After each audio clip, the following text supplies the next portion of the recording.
EPF, NPS, त्याच्यानंतर आजकाल सुकन्या समृद्धी योजना, त्याच्यानंतर national saving certificate, national pension scheme, ह्या सगळ्या गव्हर्नमेंट स्कीम्स आहेत.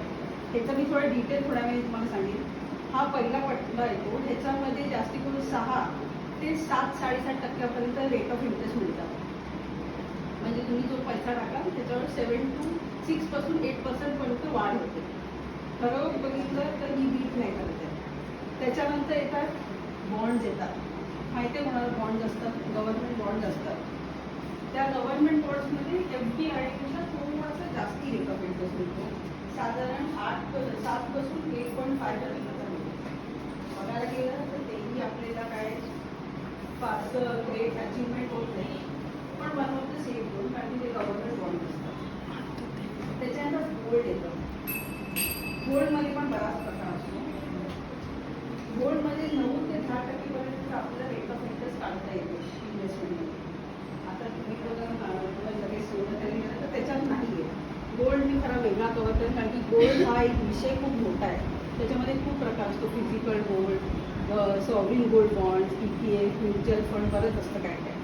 कुठून जास्ती इन्व्हेस्टमेंट पर्पजने आपल्याला काढता येईल ते सगळं डिटेल मी करेन त्याचा एक सेशन.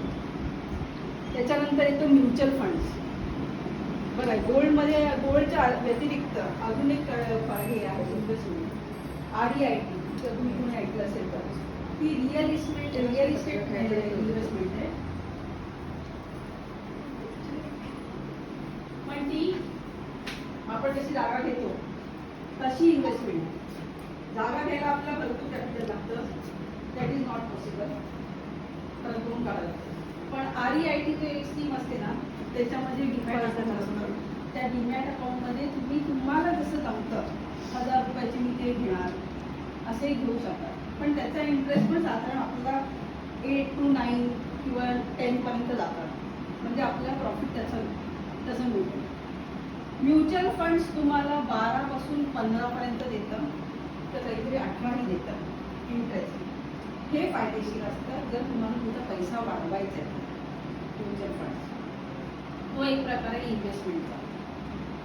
आणि त्याच्यानंतर काय तर स्टॉक्स तुम्हाला म्हणजे जर लॉस झाला तर प्रश्नच नाही काय त्याचा, पण जर प्रॉफिट झाला तर तुम्हाला डायरेक्ट डबल ट्रिपल काही देऊ शकतो, जसं तुमचा अभ्यास असतो आणि जसं तुम्ही इन्व्हेस्टमेंट करता.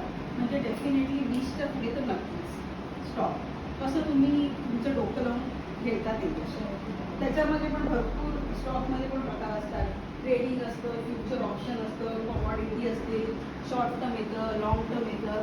खूप अभ्यास आहे त्याचा, तो पण मी काय करते तेही सांगेन. फ्रँकली सांगायला गेलं मी ट्रेडिंग फ्युचर ऑप्शन काही करत नाही. ते सगळं गॅम्बलिंग आहे. तो तुक्का आहे.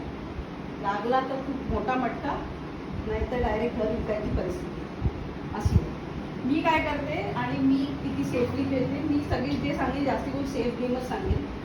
हां, पण म्युच्युअल फंड आणि स्टॉक म्हटलं की मार्केट रिस्क आलंच. मार्केट कधीही पडू शकतं, कधीही वर जाऊ शकतं, पण कधीही मार्केट कायमचं पडत नाही आणि कधीही मार्केट कायमचं वर जात नाही.